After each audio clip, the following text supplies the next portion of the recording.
I think if you look at the fact that most companies fail, right? First of all, if you then look at the fact that some companies are successful and successful repeatedly, it makes sense to try and figure out, well, what are those companies doing that makes them successful over and over again? And we've spent years studying this, and what we've found is that there is a pattern. The most successful companies often don't have the best technology or the best idea or the most advanced research. Sometimes they do, but often they don't. They definitely don't face less challenges. In fact, as they grow and become more successful, it's usually more challenges. There are several factors that go into that success, but one of the common themes that we've seen is that the companies that succeed have teams and environments that enable them to overcome setbacks that they face and to actually deliver on the ideas that they have. And that's all down to culture. That's all down to the people and culture that you have in your business. When you don't pay attention to culture, you end up with misalignment, miscommunication. That all leads to delays, which can lead to difficulty raising money, winning customers. The performance of your business really suffers. Disengagement is a real issue across the world, across employers around the world at the moment. And disengagement costs a huge amount of money in productivity and absence and all those kinds of things. So the negative impact of culture is really, really tangible in terms of retention, in terms of all those things that impact your performance. But when companies get culture right, there are two fundamental things that happen. The people in their business become really engaged with what they're doing. And when people are engaged, they apply a lot more discretionary effort. And discretionary effort is particularly important. It's important for every business, but it's particularly important for companies that are doing something novel or difficult. Because when you encounter a technical problem, let's say, you need your people to be thinking about those things when they're out on their bike or having dinner with their friends or in the shower is the classic one, right? Because that's when they come up with ideas. It's not when they're chained to their desk. If they're not fully engaged, then they won't be thinking about those things. But it also drives retention. And retention's key in technical work and expert-led work, which requires a high level of knowledge, not just of the subject, but of the specific product, research program, whatever it might be. When you lose that knowledge, especially in a small company or a fast-growing company, you can't replace it easily. In large organizations, there's usually redundancy of skill and knowledge for exactly that reason, because it creates more security. But in small companies, that's not the case. So there's those two things that really then drive performance.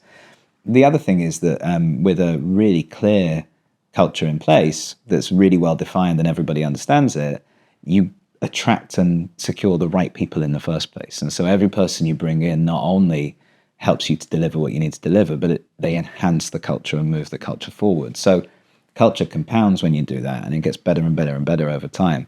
So essentially, the difference that culture really makes to companies is it actually drives their performance and enables them to deliver when things get difficult, particularly. Yeah. Oh, so actually, if you're in biotech and you love the biotech side of it, actually overlooking the culture side can be quite detrimental by the sounds of it. Yeah, for sure. And this is a mistake that we see founders and leaders making all the time, is that they, in biotech, in technology, in any innovation-driven company really, often the people who start the businesses and lead the businesses are technologists in themselves, or they're experts in the subject matter. And so the predisposition that they have then is that will be enough to make the company successful. If they have the best tech or the best research or the best idea, that's going to make the company successful. The reality is that's usually not the case. Those with the best idea don't always win, unfortunately. It's the execution of that idea that's really key. So it can be something that could blindside a founder. 100%. Yeah.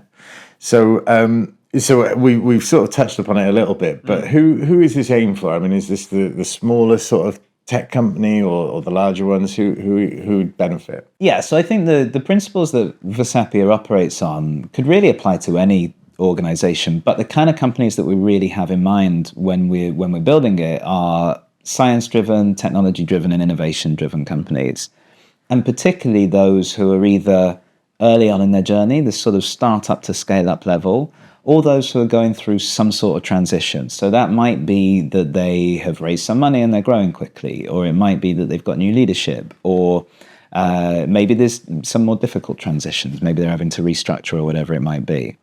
The other type of company that I think we'd see this working really well for is companies that are just having cultural challenges, so that people are underperforming, or they're not developing, or they're not able to attract the right people. But yeah, I think enterprise level companies where you've got thousands of people and years of history often have the fundamental cultural principles in place. How effectively they're implemented is a different question. But those companies that are sort of starting, scaling, and growing, usually the sort of deliberateness of how they've designed the culture lags behind, and that's really who we've got in mind with this project. So it sounds like it can help bring a little bit of certainty in a very uncertain world. I hope so. Certainty, clarity, confidence that you actually are doing things that will make a difference. One of the challenges with culture is that it touches everything, so it can be kind of intangible, right? And it's hard to know when you're doing the right thing or what the right thing to do is. And that's very much what this tool is about giving you insight, giving you, I guess, embedded knowledge and wisdom of how to change culture, how to evolve culture, combined with metrics that will let you see the impact of what you're doing. So yeah, certainty, clarity, confidence, all those things. Yeah.